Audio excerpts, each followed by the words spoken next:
Di sebuah desa kecil yang tenang, ada sebuah toko sembako yang jadi tempat persinggahan banyak cerita. Toko sederhana milik sepasang suami istri Nina dan Raffi, yang dulunya penuh tawa dan cinta. Seiring waktu, badai kecil mulai masuk dari pintu yang tak pernah mereka duga. Seorang penjaga toko, dengan masa lalu yang kelam dan hati yang penuh rahasia. Dari pertemuan inilah, cinta, luka, dan pengkhianatan mulai bercampur. Dan satu demi satu, kehidupan mereka berubah selamanya. Di balik tumpukan beras dan gula, tersimpan cerita tentang kesetiaan, penyesalan, dan harga dari sebuah pengampunan. Sebuah kisah tentang cinta yang diuji, dan maaf yang menebus segalanya. Hujan baru saja reda sore itu. Jalanan desa masih becek, dan udara lembab membawa aroma tanah yang baru disiram. Di ujung gang kecil, berdiri sebuah toko sembako sederhana, dengan papan nama lusuh bertuliskan, Toko Sumber Rezeki, grosir, dan eceran pemiliknya. Nina, wanita berusia 30-an, sedang menata rak gula dan minyak goreng, sambil sesekali melirik ke arah luar. Sejak suaminya, Raffi, mengalami kecelakaan 2 tahun lalu, dan tidak bisa berjalan normal lagi, Nina harus mengambil alih semua urusan toko. Awalnya berat, tapi lama-lama, ia terbiasa bekerja dari pagi hingga malam, tersenyum pada pelanggan, dan berpura-pura tidak lelah meskipun di dalam hati ia sangat letih. Sampai suatu hari datanglah Bayu, pemuda 25 tahun yang sedang mencari pekerjaan. Wajahnya bersih, senyumannya sopan, dan tutur katanya lembut. Ia datang dengan kemeja basah oleh keringat, membawa selembar surat lamaran yang sudah agak kusut. "Bu, saya dengar toko ini butuh penjaga. Saya bisa bantu engket-engket barang, jaga kasir, apa saja, Bu." Nina mengamatinya sejenak, kemudian mengangguk. "Boleh, tapi gajinya tidak besar. Yang penting, jujur." "Ya, iya Bu, saya nggak pilih-pilih kerja." Sejak hari itu, Bayu resmi bekerja di Toko Sumber Rezeki. Dan sejak hari itu pula, suasana toko berubah. Bayu bekerja cepat dan cekatan. Ia hafal semua harga barang dalam waktu 2 hari. Ia juga selalu datang lebih awal, menyapu halaman toko sebelum Nina membuka pintu. Para pelanggan mulai menyukainya. "Penjaga barunya rajin, Bu Nina, enak dilayani," kata pelanggan langganan sambil tersenyum menggoda. Nina hanya tertawa kecil. Tapi di dalam hati, ia merasa ada sesuatu yang hangat, perasaan yang sudah lama tidak ia rasakan.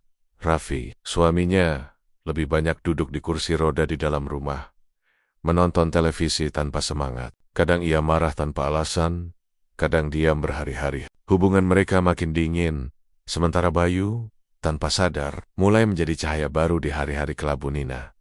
Suatu sore, saat toko hampir tutup, hujan turun deras sekali. Listrik padam. Nina sedang mencoba menutup pintu, tapi karung beras di depan toko menghalanginya. Bayu segera menghampiri dan membantu. "Biar saya saja, Bu."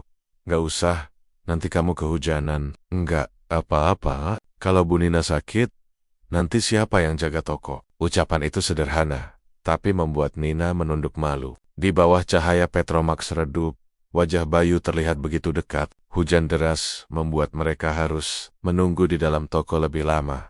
Suara rintik hujan dan aroma tubuh Bayu yang hangat membuat suasana jadi aneh, hening.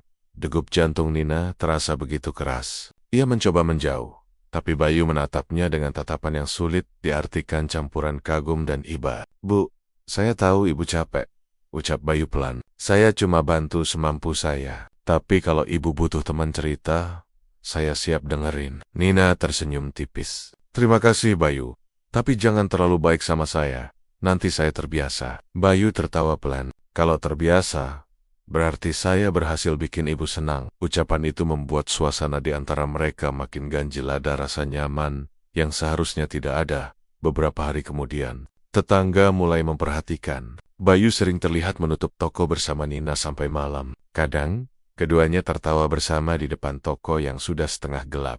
Suatu malam, Raffi mendengar suara tawa itu dari jendela kamarnya. Ia mengintip dan melihat Bayu dan Nina sedang mengangkat karung tepung bersama terlalu dekat, terlalu mesra. Wajah Raffi menegang, tangannya mengepal. "Dia pikir aku nggak bisa apa-apa karena duduk di kursi roda," gumamnya dengan suara serak. Malam itu, ia tidak bisa tidur. Ia memandangi lenggit-lenggit kamar sambil menahan perasaan campur aduk cemburu, marah, dan takut. Sementara Nina tidak tahu apa-apa. Baginya, Bayu hanya memberi semangat yang sudah lama ia rindukan. Beberapa hari kemudian, hujan kembali turun deras. Listrik padam lagi. Bayu masih di toko, sedang membereskan stok barang. Nina datang membawa teh hangat. Bayu, minum dulu. Dingin, kan? Makasih, Bu. Kalau nggak ada Ibu, saya mungkin udah kabur dari kerjaan berat begini. Mereka tertawa bersama. Namun di luar, seseorang sedang memperhatikan dari balik tirai jendela rumah. Raffi. Ia membawa ponsel dan mulai merekam. Lampu Petromax memantulkan bayangan Nina dan Bayu yang terlihat sangat akrab. Dari sudut pandang Raffi, itu terlihat seperti pengkhianatan. Tiba-tiba, Nina terpeleset karena lantai licin. Bayu cepat menahannya. Tubuh mereka nyaris bersentuhan. Detik itu juga, Raffi menutup tirai dengan wajah merah padam. Besok, aku akan tahu apa yang sebenarnya mereka lakukan, katanya pelan, menahan amarah. Nina tidak menyadari apapun. Ia hanya merasa jantungnya berdebar aneh saat Bayu menatapnya lama sebelum pulang. Di luar, hujan makin deras. Dan di dalam rumah, Raffi menyimpan rencana yang akan mengubah segalanya. Pagi itu, suasana toko Sumber Rezeki tampak seperti biasa. Nina sedang menata rak sabun cuci, sementara Bayu sibuk mengangkat karung beras yang baru datang. Mereka saling menyapa, bercanda kecil, seolah tidak ada yang aneh, tapi dari balik jendela rumah yang menempel ke toko, Raffi memperhatikan dengan mata yang dingin. Semalam, ia tidak tidur. Rekaman video dari ponselnya terus ia putar berulang-ulang. Di layar kecil itu, terlihat Bayu menahan tubuh Nina yang terpeleset adegan, yang bagi Raffi, tak ubahnya sebuah pengkhianatan. Mesra sekali. Ya, di toko yang kubangun sendiri, gumamnya lirih. Suaranya serak karena menahan amarah. Ia tahu, mungkin Nina tak bermaksud macam-macam. Tapi bayangan itu terus menghantui. Sejak kecelakaan 2 tahun lalu, rasa percaya dirinya hilang. Kini, melihat Nina tertawa bersama lelaki lain, membuatnya merasa kecil dan tak berguna.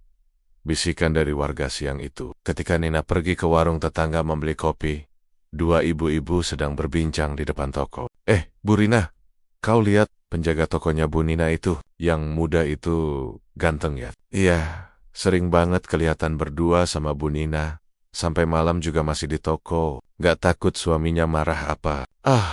Suaminya kan cacat. Mungkin udah gak bisa apa-apa. Nina mendengar semua itu. Langkahnya terhenti. Wajahnya memucat. Ia menatap mereka sebentar lalu tersenyum palsu. Bu, saya cuma mau beli kopi ya. Setelah ibu-ibu itu pergi, senyumnya hilang. Tangannya gemetar. Ia tidak menyangka, hanya karena sering bekerja bersama Bayu, kini ia jadi bahan gosip. Malamnya saat toko sudah tutup, Raffi memanggil Nina ke kamar. Aku lihat kamu makin sering di toko, sampai malam, ucapnya datar. Iya, soalnya stok banyak yang datang. Aku butuh waktu buat nyusun sendirian. Ya sama Bayu, kan dia kerja di sana. Oh jadi kamu nyaman ya kerja sama dia? Nada suara Raffi meninggi. Nina, kamu kenapa sih? Nggak ada apa-apa antara aku dan Bayu. Jangan bohong, Nina. Aku lihat sendiri malam itu. Kamu dipeluk dia. Nina tadi, aku terpeleset waktu itu. Dia cuma nolongin. Tapi orang lain gak akan lihat seperti itu, bentak Raffi. Kata-kata itu menancap tajam. Nina menahan air mata. Kalau kamu udah gak percaya sama aku, mau gimana lagi, Raffi tak menjawab. Ia hanya menatap dinding kosong. Dalam hatinya, ada perang yang tak bisa ia hentikan, antara cinta dan curiga. Keesokan harinya, Bayu datang seperti biasa, tapi kali ini suasananya aneh. Warga yang lewat menatapnya dengan pandangan sinis. Seorang ibu muda bahkan berbisik di belakang punggungnya. Itu tuh, yang katanya dekat sama Bu Nina. Gak tahu malu, kerja sambil godain istri orang. Bayu pura-pura tak dengar, tapi dadanya panas. Saat tiba di toko, ia mendapati Nina duduk diam di kursi kasir. Wajahnya lelah. Bu, ada apa? Kenapa orang-orang tadi lihat saya aneh begitu? Nina menatapnya pelan. Bayu, ada gosip yang nyebar tentang kita. Maksudnya, katanya kita selingkuh. Bayu, astaga. Siapa yang ngomong? Nggak tahu. Tapi semua orang kayaknya udah dengar. Mereka berdua saling pandang dalam diam. Suasana toko yang biasanya ramai mendadak terasa sesak. Malam itu, Raffi memandangi ponselnya lagi. Video yang dulu hanya disimpannya kini jadi senjata. Ia memutar ulang, lalu tersenyum getir. Kalau dia mau mempermalukan aku di depan orang, aku juga bisa bikin dia malu. Ia menyimpan file itu ke flash disk, lalu menaruhnya di saku jaket. Di pikiran ia, sudah ada rencana. Besok, ia akan menunjukkan rekaman itu ke Pak Darto, tetua kampung yang sering ikut mengurus kegiatan warga. Sementara di kamar sebelah, Nina menangis diam-diam. Ia tahu Raffi sedang terluka, tapi gosip yang menyebar membuat hidupnya makin berat Bayu. Di rumah kontrakannya yang sederhana, menatap layar ponsel, pesan dari Nina masuk. Bayu, mulai besok, kamu nggak usah ke toko dulu. Aku mau urus semuanya sendiri. Takut masalahnya makin besar. Bayu mengetik balasan. Saya nggak mau ibu disalahin sendirian. Saya yang bakal jelasin ke semua orang. Namun sebelum ia sempat kirim, listrik tiba-tiba padam. Dalam gelap, Bayu hanya bisa menatap ponselnya yang redup dan perasaannya yang semakin kacau. Warga sudah berkumpul di depan toko. Ada yang berbisik Eda yang pura-pura belanja sambil melirik curiga. Di antara mereka, Raffi datang dengan wajah dingin, membawa flash disk di tangannya. Ia berjalan perlahan ke arah Pak Darto yang sedang duduk di pos ronda. Pak, saya mau kasih lihat sesuatu tentang istri saya dan penjaga toko itu. Dari keyahan, Nina melihatnya, napasnya tercekat. Ia tahu, badai sesungguhnya baru akan dimulai. Beberapa orang berkumpul di warung kopi Pak Darto, membicarakan sesuatu dengan nada rendah tapi antusias. Di tengah kerumunan, Raffi duduk diam, wajahnya tegang. Di laptop tua milik anak Pak Darto sedang memutar sebuah video.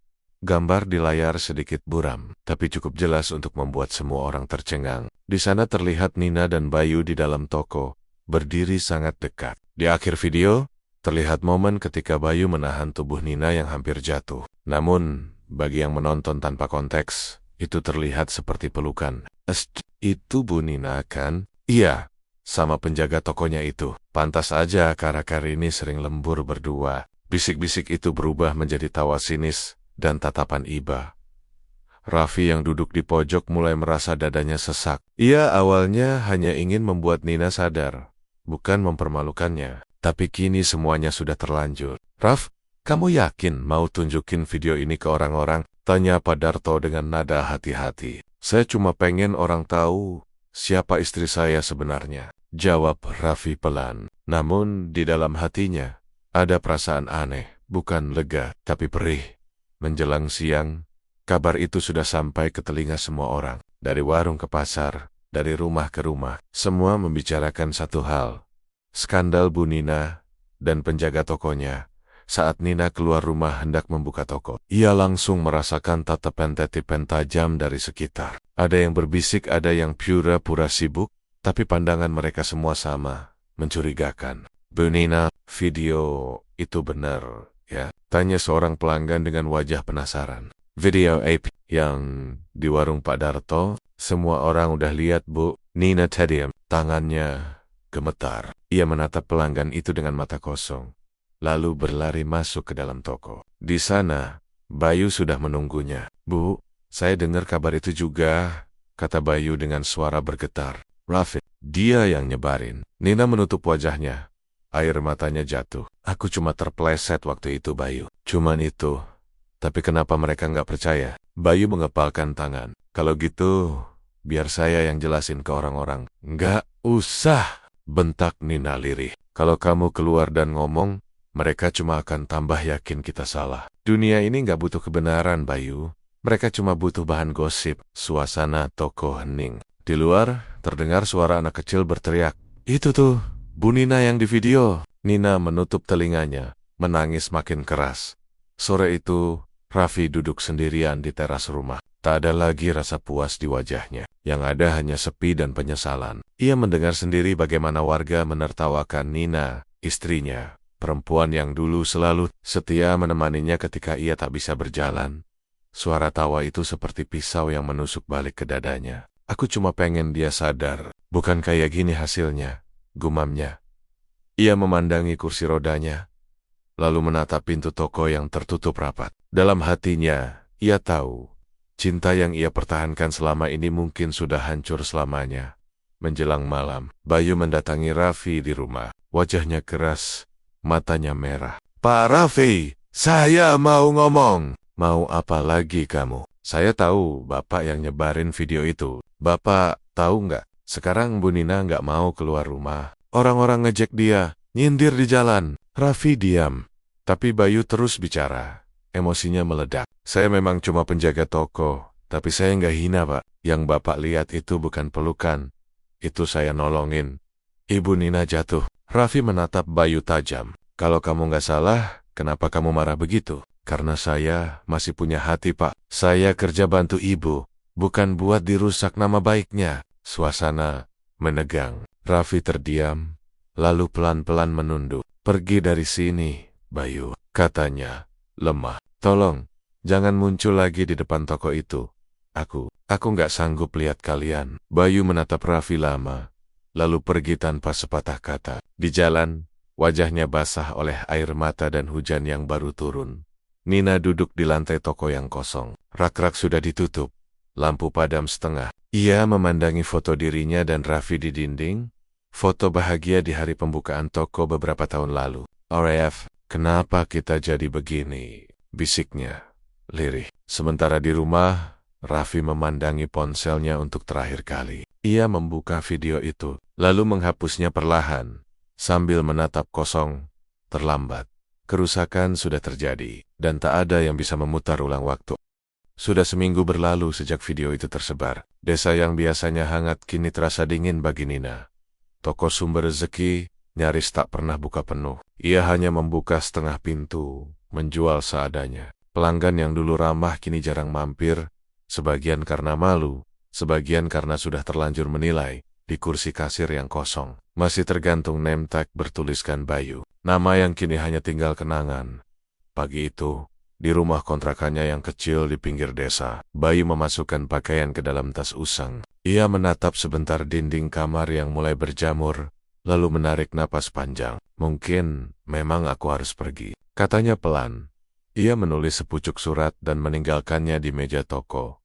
Surat terakhir untuk Nina. "Terima kasih sudah percaya sama saya. Saya minta maaf, karena kerja saya malah bikin masalah. Saya nggak kuat lihat ibu disalahin terus. Saya pamit pergi dari desa ini, bukan karena takut, tapi karena saya nggak mau ibu terus disudutkan. Semoga suatu hari nanti, orang tahu kebenarannya, Bayu." Ketika Nina datang pagi itu dan menemukan surat itu, ia langsung terjatuh di kursinya. Air matanya menetes tanpa suara. "Kenapa kamu harus pergi, Bayu? Aku belum sempat bilang terima kasih." Ia memegang surat itu erat-erat, seperti mencoba menahan seseorang yang sudah tak akan kembali.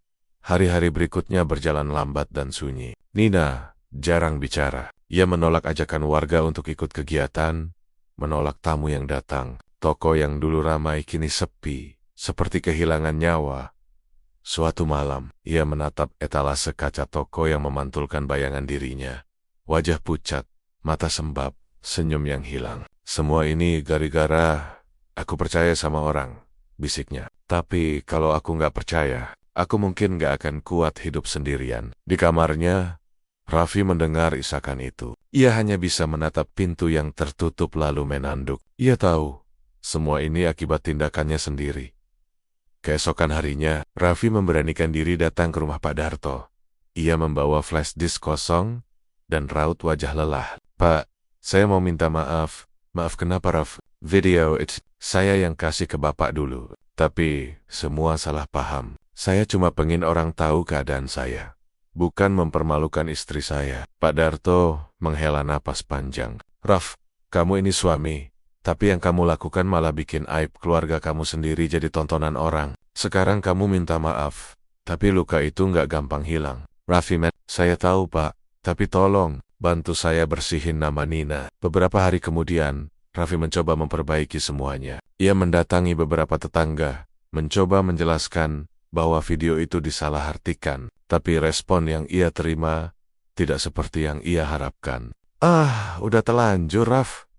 Orang udah lihat sendiri videonya. Kalau nggak bener, kenapa mereka berdua dekat banget?" Kamu aja yang gak mau ngaku, istrimu itu jealous-jealous main belakang. Setiap kata dari mereka seperti cambuk bagi Raffi. Ia menelan semuanya tanpa membela diri. Ia sadar, kadang kebenaran kalah oleh cerita yang sudah lebih dulu menyebar. Malamnya, ia kembali ke rumah, menatap Nina yang sedang diam di kursi. Aku udah coba jelasin ke orang-orang, katanya pelan. Dan mereka percaya? Tanya Nina tanpa menatap. Belum, tapi aku nggak akan berhenti. Nina tersenyum pahit. RAF, kata orang, luka karena pisau bisa sembuh, tapi luka karena kata-kata nggak akan pernah hilang. Beberapa hari kemudian, Raffi memutuskan membuka toko lagi. Ia menata rak barang dengan susah payah, meski tangannya gemetar. Tiba-tiba datang seorang pembeli, perempuan muda dari desa sebelah. Pak, saya dengar penjaga toko di sini udah pergi ya? Iya, jawab Raffi pelan. Sayang banget, dulu saya sering beli ke sini karena orangnya sopan dan jujur. Sekarang desanya malah ngomongin hal yang gak jelas. Raffi terdiam. Kalimat itu seperti tamparan lembut tapi tajam. Setelah pelanggan itu pergi, ia berdiri lama di depan rak kosong tempat Bayu biasa menyusun barang. Kau benar, Bayu. Aku salah nilai kamu. Sementara itu, di rumah, Nina menatap surat Bayu untuk kesekian kalinya. Dalam hatinya, ada rasa rindu yang tak seharusnya ada, tapi juga rasa sesal, karena tidak pernah bisa menjelaskan apa-apa. Raffi duduk di kursi rodanya di depan pintu toko, memandangi lampu jalan yang redup. Aku akan perbaiki semuanya, Nina, katanya pelan. Aku nggak tahu gimana caranya, tapi aku akan coba. Di kamar, Nina berbisik lirih, seolah menjawab tanpa tahu Raffi bisa mendengar atau tidak.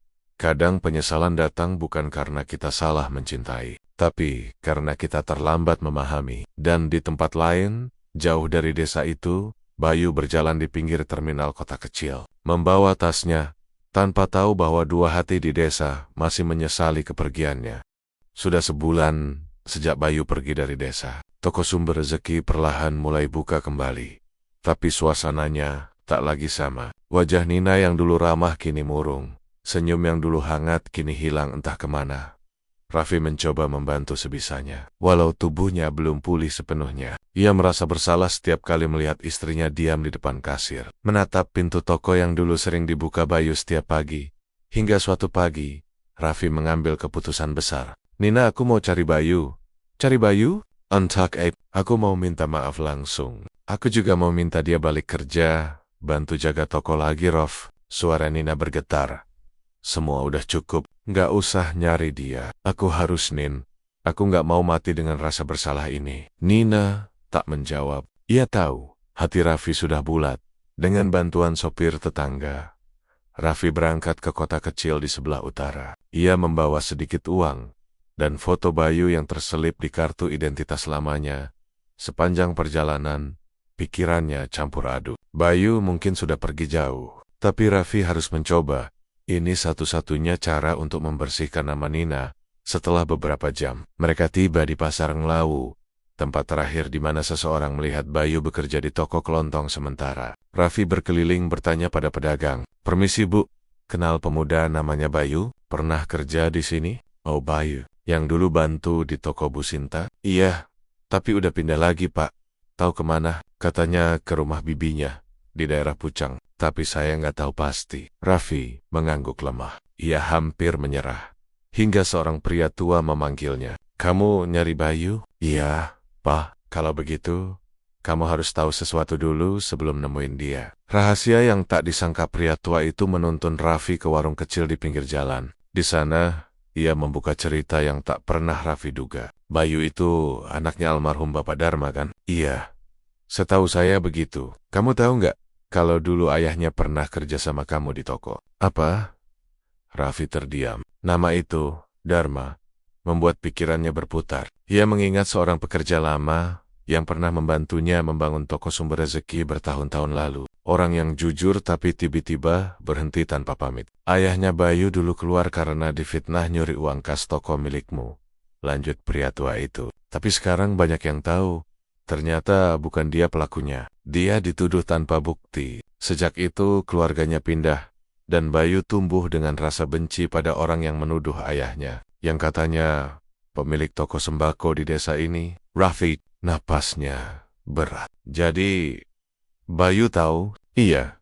Katanya dia datang ke desa kamu bukan cuma cari kerja. Dia mau tahu seperti apa orang yang udah bikin hidup ayahnya hancur. Raffi memegang dadanya. Dunia seolah berputar. Semua perasaan bersalahnya kini berubah jadi rasa hancur.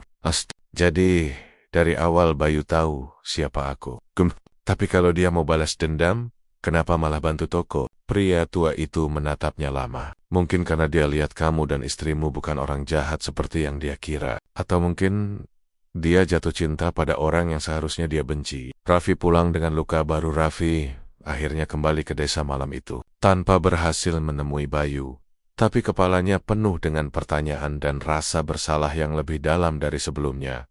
Begitu tiba di rumah, Nina menyambut dengan cemas. Raf, kamu nggak apa-apa? Raffi menatapnya lelah. Aku nemuin sesuatu, Nin, tentang Bayu. Apa? Dia anak dari orang yang pernah kerja di toko kita dulu. Orang yang aku fitnah nyuri uang bertahun-tahun lalu. Nina curiga. Jadi selama ini dia tahu. Iya, dan aku malah mempermalukan dia nyebarin video itu. Ia menutup wajahnya, menangis untuk pertama kalinya di depan istrinya setelah sekian lama. Nina hanya bisa memeluknya, meski hatinya sendiri juga remuk. Malam itu, Raffi duduk di teras toko yang kini sepi. Ia menatap papan nama yang mulai pudar. Toko sumber rezeki. Rezeki macam apa yang aku punya, kalau isinya cuma dosa dan penyesalan, katanya pelan. Nina datang membawa selimut, duduk di sampingnya. Kamu udah tahu siapa Bayu sebenarnya. Sekarang apa yang mau kamu lakukan? Aku mau cari dia lagi, Nin.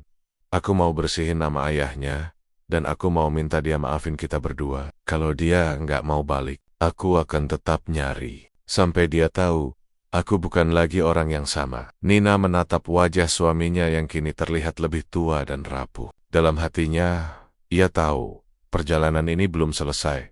Dan mungkin justru baru dimulai di Tempot Lane, jauh dari desa itu. Bayu berdiri di depan toko kelontong kecil yang baru ia bantu buka bersama bibinya. Ia memandangi langit malam dan berkata pelan, seolah bicara pada dirinya sendiri. Aku udah coba lupakan mereka. Tapi kenapa masih terasa berat? Ia membuka dompetnya. Di dalamnya ada foto lama. Foto dirinya bersama Nina dan Raffi. Di hari pertama, ia diterima kerja. Ia menatapnya lama. Mungkin belum saatnya aku benar-benar pergi. Pagi itu, matahari muncul di balik awan tipis. Tapi hati Nina tetap mendung. Sejak Raffi pulang dari perjalanan ke kota dan menceritakan rahasia tentang Bayu, pikirannya tidak tenang. Nama Bayu kini bukan sekadar kenangan, tapi teka-teki besar yang belum selesai. Setiap kali ia berdiri di depan toko, bayangan pemuda itu seakan masih di sana. Tersenyum ramah, sambil berkata, kalau ibu capek, biar saya bantu. Suara itu masih terngiang di telinganya. Hari itu, Raffi memutuskan berangkat lagi ke kota. Aku mau nyari Bayu lagi, Nin. Kali ini aku nggak akan pulang sebelum ketemu dia. Kamu yakin kuat jalan sejauh itu? Aku udah terlalu lama duduk diam. Kalau aku nggak berani melangkah, dosaku nggak akan pernah lunas. Nina hanya mengangguk. Tapi di dalam hatinya, ada perasaan lain. Entah takut, entah rindu. Sore harinya, Nina tak tahan lagi. Ia memutuskan menyusul Raffi ke kota. Diam-diam, ia tidak memberitahu siapapun. Ia hanya ingin memastikan semuanya selesai. Dan mungkin, dalam hati kecilnya, ia ingin melihat Bayu sekali lagi. Setelah menempuh perjalanan hampir 2 jam, ia tiba di Pasar Nglawu, tempat terakhir Bayu bekerja. Ia bertanya pada beberapa pedagang, dan akhirnya menemukan petunjuk. Bayu? Oh, yang kerja di toko bibinya itu ya? Di Pucang, jalan ke arah sungai. Tanpa pikir panjang, Nina naik ojek dan menuju ke sana. Toko itu kecil, sederhana, tapi bersih. Di depan pintu, seseorang sedang menata beras ke dalam karung. Tubuh tegap, rambut sedikit berantakan, tapi gerakannya Nina kenali seketika. Bayu, ia menatap punggung itu lama, sebelum akhirnya berani bersuara pelan. Bayu, tangannya menegang. Ia menoleh perlahan, dan saat melihat Nina berdiri di depan pintu, matanya membesar, campuran terkejut dan tidak percaya. Nina. Iya, aku datang untuk ketemu kamu. Beberapa detik, keduanya hanya diam. Udara di antara mereka terasa berat, seolah waktu berhenti. Kenapa ibu kesini? Tanya Bayu. Akhirnya, Aku cuma mau bilang, aku minta maaf untuk semua yang terjadi. Bu Nina nggak perlu minta maaf. Yang salah itu suami ibu, bukan ibu. Tapi aku bagian dari hidupnya Bayu. Kalau dia menyakiti kamu, itu juga salahku. Bayu menatap wajah Nina yang tampak letih tapi tetap lembut. Ada perasaan lama yang muncul, perasaan yang ia coba kubur, tapi ternyata masih hidup. Saya udah coba lupain semuanya, Bu, kata Bayu pelan. Tapi tiap kali ingat toko itu, Ibu, semua balik lagi. Nina suaranya bergetar. Aku juga gak bisa bohong, Bayu. Aku sering mikirin kamu. Bukan karena apa-apa, tapi karena kamu datang di saat aku udah hampir gak punya siapa-siapa. Suasana hening. Bayu menatap Nina. Matanya basah, tapi tidak berani mendekat. Kalau saya terus di dekat ibu, orang-orang bakal salah lagi. Aku gak peduli orang bilang apa, jawab Nina spontan. Lalu ia sadar, kata-katanya terlalu jujur. Ia menutup mulut, mundur setapak. Bayu menarik napas panjang. Ibu harus balik ke rumah. Bapak pasti lagi nyari ibu. Nina mengangguk, meski hatinya enggan. Tapi sebelum ia melangkah pergi, ia menatap Bayu sekali lagi. Bayu, kalau suatu hari kamu bisa maafin Raffi, tolong maafin aku juga. Saya udah maafin dari dulu. Bu, mata mereka bertemu. Sebentar, tapi cukup untuk membuat luka lama terasa segar lagi. Sementara itu, di jalan yang sama, Raffi baru tiba di Pucang. Ia membawa alamat toko yang sama dari seorang pedagang pasar. Dengan susah payah ia berjalan menggunakan tongkat. Saat sampai di depan toko, ia melihat sosok Nina baru saja keluar dari sana. Raffi berhenti, menatap dari kejauhan. Wajah Nina yang menunduk. Langkahnya cepat, seolah takut sesuatu di dalam toko.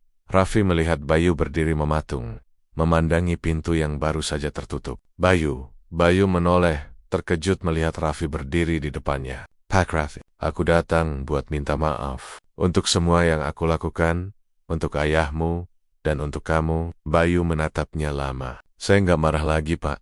Tapi saya nggak tahu apa saya bisa percaya lagi. Aku nggak minta kamu percaya. Aku cuma mau bilang kalau aku salah. Dan aku nggak mau kesalahan itu terus menghantui istri dan hidupku. Bayu terdiam, lalu berkata pelan. Ibu Nina tadi udah bilang hal yang sama. Tapi dia juga bilang sesuatu yang bikin saya bingung. Apa? Dia nggak peduli orang mau bilang apa. Raffi, kata-kata itu seperti pisau yang menembus dadanya pelan-pelan. Ia tahu, hubungan antara Nina dan Bayu tidak seperti yang dulu ia tuduhkan. Tapi ada sesuatu di antara mereka yang tidak bisa dihapus begitu saja. Ketiganya akhirnya bertemu di halte bus, tak jauh dari toko. Nina menatap Raffi dan Bayu bergantian. Tak ada kata yang bisa keluar. Bayu menendak, Raffi menatap tanah. Aku cuma mau semuanya selesai, kata Nina dengan suara serak. Aku capek hidup di antara salah paham dan gosip. Dan aku cuma mau kamu tenang, Nin, jawab Raffi lembut. Kalau aku harus minta maaf 1000 kali ke Bayu, aku akan lakukan. Bayu mencoba tersenyum. Pak Raffi, saya udah maafin. Tapi saya nggak bisa balik ke desa itu. Saya pengen mulai hidup baru. Bayu, suara Nina bergetar. Bu Nina, yang terbaik buat ibu sekarang adalah lupa. Saya nggak mau jadi alasan ibu terus disalahin orang. Mereka bertiga berdiri di bawah atap halte kecil.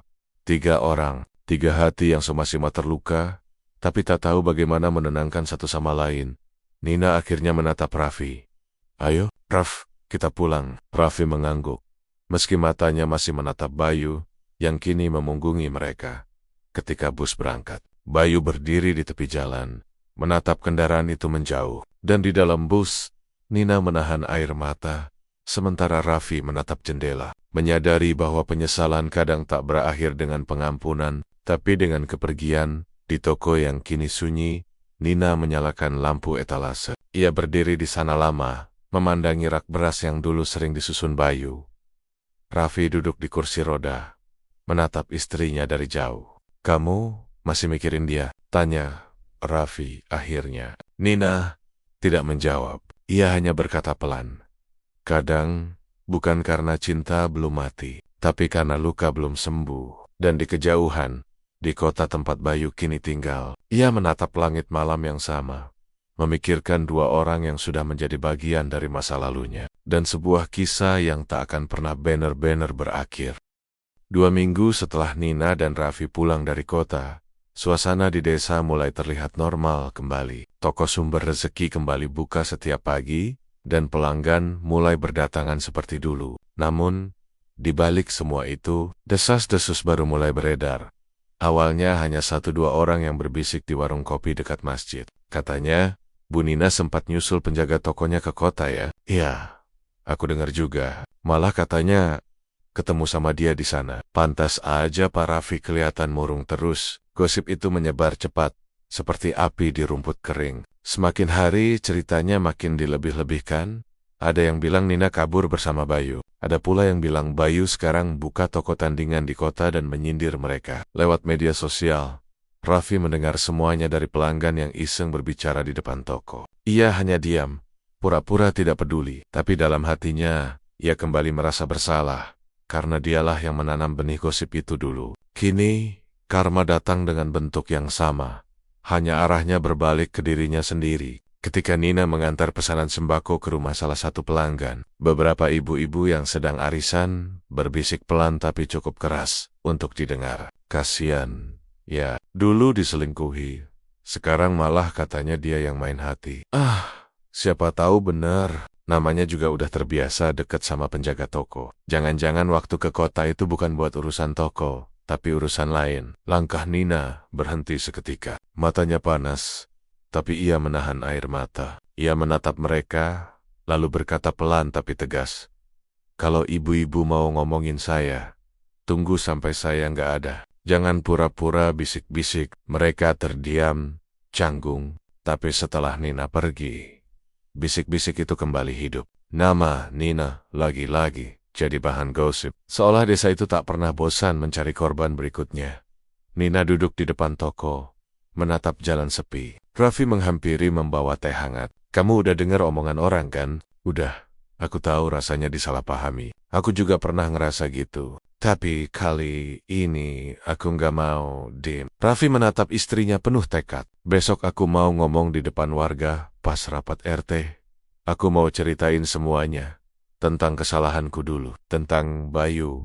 Tentang fitnah itu. Aku udah capek sembunyi. Nina terkejut, tapi juga bangga. Kamu yakin? Yakin? Kalau kita terus diam, mereka bakal terus nginjek. Sementara itu, di kota, Bayu mulai menata hidupnya. Ia kini bekerja di toko grosir besar milik seorang pengusaha sembako bernama Pak Herman. Karena keuletannya, Bayu dipercaya memimpin cabang baru.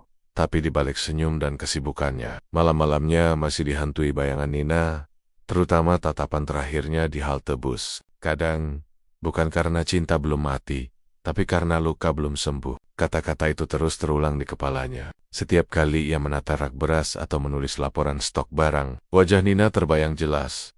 Suatu malam, Pak Herman datang menghampirinya. Bayu, kamu kerja bagus. Aku rencana mau buka cabang di desamu dulu, Desa Jati Asri kan? Bayu menatapnya kaget. Di Desa Jati Asri? Iya, aku dengar daerah sana lagi berkembang. Kamu kan asli sana, pasti tahu Medan. Bayu hanya terdiam. Desa Jati Asri, tempat semua luka bermula. Apakah ia siap untuk kembali? Keesokan malam, warga desa berkumpul di balai RT untuk rapat bulanan. Biasanya acara berjalan cepat, tapi malam itu suasana berbeda, karena Raffi tiba-tiba berdiri dan meminta izin bicara. Saya cuma mau ngomong sesuatu, katanya sambil berdiri dengan tongkatnya. Tentang saya, tentang istri saya, dan tentang Bayu. Warga langsung hening. Beberapa berbisik pelan. Raffi menatap mereka satu persatu, matanya tenang tapi tegas. Semua gosip yang kalian dengar itu salah. Dulu memang saya pernah nuduh Bayu dan istri saya macam-macam. Tapi sekarang saya tahu, sayalah yang salah. Bayu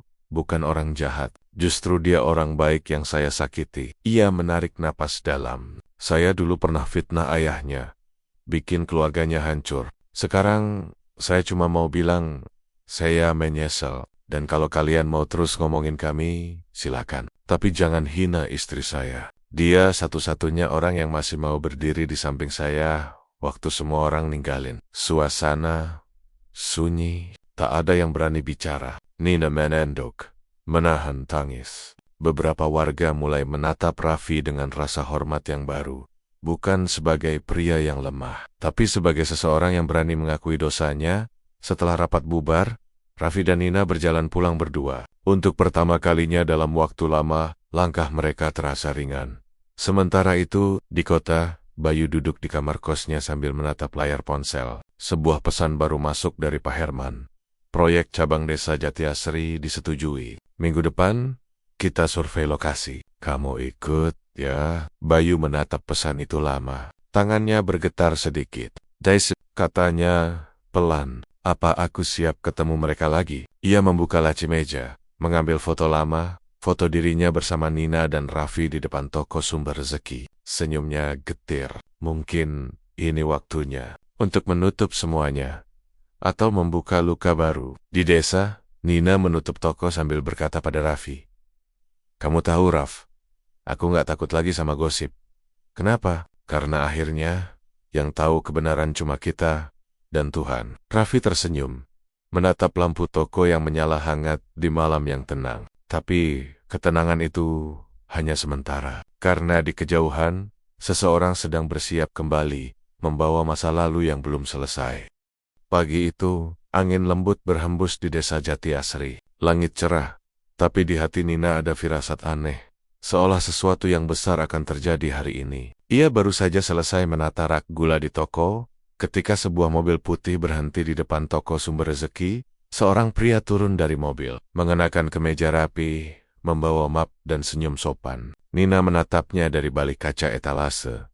Bayu, waktu seolah berhenti. 4 bulan sudah berlalu sejak terakhir kali mereka bertemu di halte bus. Kini, Bayu tampak lebih dewasa, lebih tenang, tapi matanya masih menyimpan kesedihan yang sama. "Selamat pagi, Bu," katanya dengan nada formal. "Saya datang untuk survei lahan toko baru. Saya kerja di perusahaan grosir milik Pak Herman." Nina berdiri terpaku, tak tahu harus berkata apa. "Jadi, kamu beneran balik ke desa ini?" "Iya, saya nggak nyangka proyeknya bakal dibuka di sini." "Kamu udah tahu ini toko saya?" "Iya," jawabnya lirih. "Itu sebabnya saya datang sendiri. Saya mau ketemu dan nutup semua yang belum selesai." Suasana hening. Hanya suara angin yang masuk lewat pintu toko yang setengah terbuka. Tak lama kemudian, Raffi keluar dari dalam rumah, berjalan dengan tongkatnya. Ketika melihat Bayu berdiri di depan toko, ia terhenti sejenak, lalu tersenyum lemah. "Akhirnya ketemu juga kamu, Nak." "Pak Raffi." Bayu menunduk hormat. "Terima kasih, udah datang. Aku nggak tahu harus mulai dari mana." "Nggak perlu minta maaf lagi, Pak. Saya udah ngerti semuanya." Raffi menatapnya, matanya berkaca-kaca. "Kamu anak yang baik, Bayu. Aku cuma berharap kamu bisa maafin aku sepenuhnya. Aku tahu ucapan maaf nggak akan balikin waktu, tapi aku mau nebus kesalahan itu dengan tindakan." Ia menyerahkan selembar surat dari tangannya yang bergetar. "Ini surat pernyataan dari aku, bahwa ayahmu, almarhum Pak Dharma, tidak pernah mencuri uang toko. Aku juga udah tanda tangani dan kirim ke kepala desa biar nama keluargamu bersih." Bayu menerima surat itu. Tangannya bergetar, air matanya jatuh pelan di atas kertas. "Pak," suaranya serak. "Saya nggak tahu harus bilang apa. Bilang aja kalau kamu mau hidup tenang." Itu. Setelah Raffi kembali ke dalam, Nina dan Bayu duduk di bangku depan toko. Mereka diam lama, hanya menatap jalan desa yang ramai oleh anak-anak bersepeda. "Toko ini nggak berubah," kata Bayu akhirnya. "Tapi orang-orang di dalamnya berubah," jawab Nina dengan senyum tipis. Bayu tertawa kecil. "Saya senang ibu kelihatan lebih tenang sekarang. Aku belajar dari kesalahan. Dulu aku terlalu sibuk menyesali, sampai lupa bersyukur." Beberapa detik kemudian, Nina menatap Bayu dalam. "Bayu, aku mau tanya sesuatu. Waktu dulu kamu datang ke toko ini pertama kali, apa kamu udah tahu siapa aku?" "Tahu," jawab Bayu jujur. "Aku tahu ibu istri orang yang dulu bikin ayahku dipecat. Tapi waktu aku lihat ibu kerja keras, bantuin toko, aku nggak sanggup benci. Malah, aku kasihan." Nina menandok, hatinya bergetar. "Aku juga nggak tahu kenapa, Bayu. Kamu datang pas aku butuh seseorang buat bantu buit denggerin. Tapi ternyata, kamu juga butuh hal yang sama." Bayu mengangguk, menahan air mata. "Saya pikir dulu kalau saya pergi, semua bakal beres. Tapi nggak semudah itu. Mungkin karena perasaan baik nggak bisa dihapus. cuma bisa diikhlaskan. Bayu tersenyum samar. Kalau suatu hari ibu lihat saya buka toko sendiri, jangan pikir saya mau saingan. Saya cuma mau nunjukin kalau saya udah bisa berdiri tanpa dendam.